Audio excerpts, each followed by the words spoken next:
Anggota KPU Betty Epsilon Idrus mengklaim masyarakat bisa mengecek dan mengkoreksi data yang diberikan KPPS melalui C-Hasil melalui Sirekap.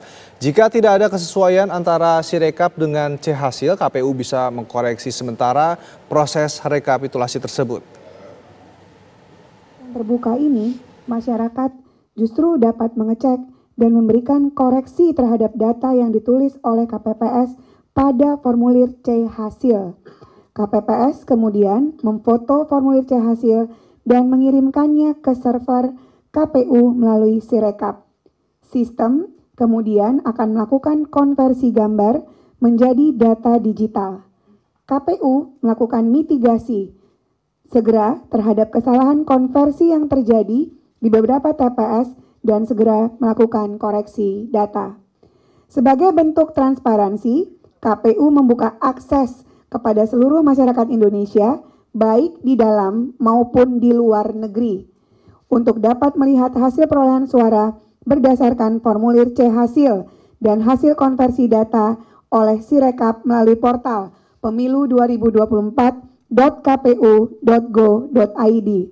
Data hasil perolehan suara ditampilkan dalam bentuk infografis berupa diagram lingkaran dan Pemirsa, KPU telah menyatakan penghentian sementara proses rekapitulasi suara di tingkat kecamatan untuk memastikan akurasi data perolehan suara yang terbaca dalam sistem Sirekap.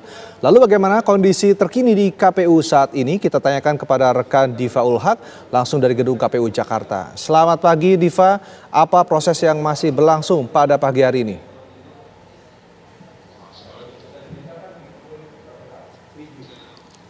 Ya, selamat pagi Rendra dan juga pemirsa. Benar sekali, kemarin malam ini Komisi Pemilihan Umum menggelar konferensi pers di Media Center KPU RI, di mana dalam konferensi pers ini membahas mengenai penyelenggaraan pemilu 2024 yang sudah dilakukan hingga sampai dengan saat ini. Adapun yang dibahas dalam konferensi pers kemarin malam ini membahas mengenai sejumlah pemungutan suara ulang di sejumlah daerah dan juga penghentian sementara rekapitulasi di sejumlah kecamatan.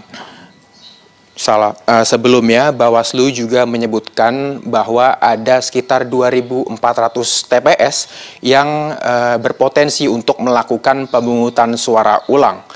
Dan KPU mengatakan bahwa akan mengakomodasi pemungutan suara ulang sesuai dengan ketentuan pasal 372 ayat 1 Undang-Undang Nomor 7 Tahun 2017 tentang pemilu, di mana pemungutan suara ulang ini dilakukan di sejumlah daerah yang tertimpa bencana dan juga terindikasi adanya pelanggaran apabila terbukti di TPS tersebut.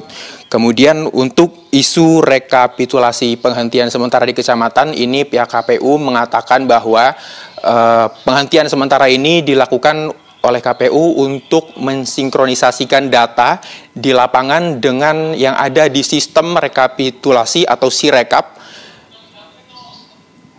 Dan penghentian sementara ini juga dilakukan tidak di seluruh kecamatan di Indonesia, namun hanya di kecamatan-kecamatan yang datanya ini tidak sinkron dengan yang ada di Sirekap.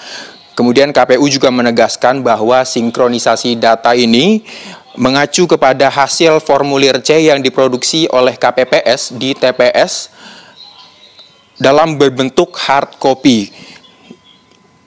Rendra dan juga pemirsa, sampai saat ini pihak KPU masih terus melakukan proses perhitungan rekapitulasi dan sinkronisasi data untuk nantinya akan diumumkan kepada publik pada tanggal 20 Maret 2024 mendatang. Adapun untuk data perhitungan hasil rekapitulasi hari ini, menurut dari website KPU ini sudah ada sekitar 72% dari total suara yang masuk per hari ini, pagi ini, di mana untuk posisi pertama ini diduduki oleh pasangan calon nomor urut 2, yaitu Prabowo Gibran dengan perolehan angka di 58%. Dan untuk di posisi kedua ini ada pasangan calon nomor urut 2, yaitu Anies Baswedan dan juga Muhaimin Iskandar dengan perolehan suara di angka 24%. Dan untuk di posisi ketiga ini ada pasangan calon nomor urut 3, ya ini Ganjar Mahfud dengan perolehan suara 17%. Hal ini masih bersifat sementara, masih bisa dapat berubah dikarenakan memang belum 100% selesai, dan tentunya kita masih menunggu bagaimana hasil akhir dari Pilpres 2024 pada tahun ini. Sementara demikian, kembali ke studio. Baik, terima kasih Diva Ulhak melaporkan langsung dari Gedung KPU Jakarta. Selamat bertugas kembali.